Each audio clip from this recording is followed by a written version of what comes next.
Hello from me, Lazarus. Welcome to the next lesson on creating a website from scratch. Let's see the book.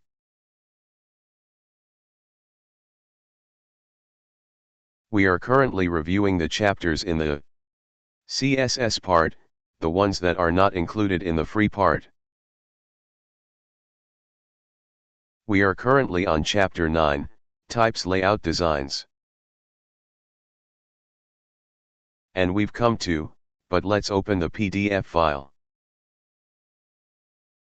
An example of responsive design. As a basis, we will use the example from section 2.8.4.1, only we will put the code in a CSS file, not in HTML. And we'll fill all our blocks with sample content, which will even be in Bulgarian. No problem, I guess for you. It's just not important the text in case, but let's see how it behaves.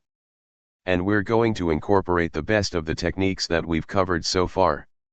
And here is how our site will look on a laptop with a resolution 1366 by 768 pixels, and in principle, you can put a limit on the width, because the site looks quite flattened, and if it gets even wider, at this height, it would look downright ugly.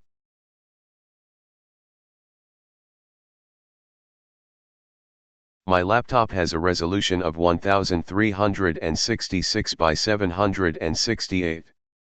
And if we count the bars at the top of the browser, also the operating system bar, which is by default at the bottom of the screen, so the actual height is much less. I measured it at about 634 pixels, which is real. And it looks especially bad when I increase, for example, the screen zoom to 125%, because I personally find it small to 100%, and I increase it, so I can read. And this is actually happening because of the change in the aspect ratio of the screens of laptops and computer monitors.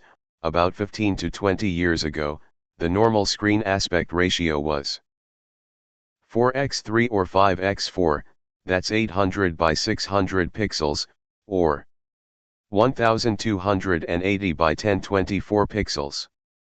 But then, for their own reasons, manufacturers started making them in other aspect ratios, mostly perhaps because movies made them in 16:9 aspect ratio.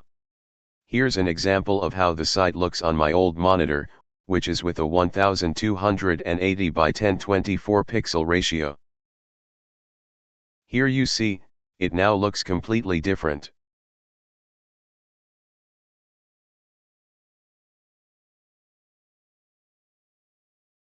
Unfortunately, we have to take these things into account, and that's why we see that even our favorite no-scroll sites are no longer being made, but in my next book I will show such a method, a site where when you open, nothing scrolls anywhere and everything is in front of you like a single dashboard for management.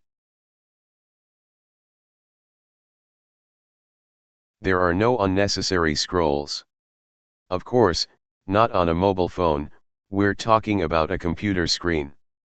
But, those of you who want to be paid web designers and developers, sadly, you have to deal with this.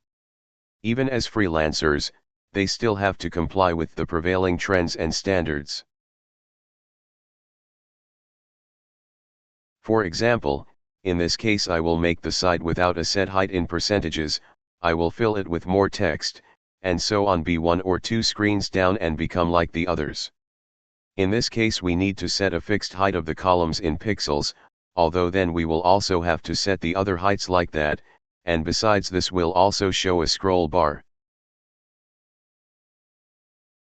But anyway, now this is how it looks here. Of course, what I said above doesn't apply to me. I'm a free and independent developer and designer.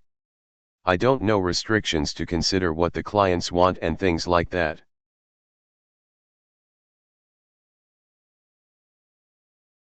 So I can make my website how I want it.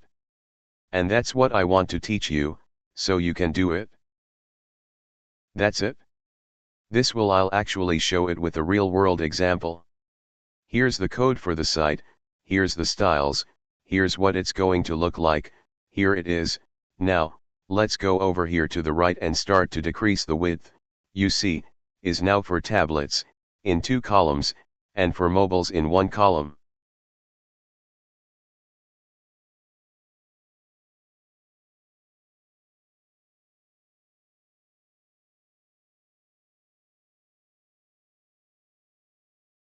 This is the principle of responsive design.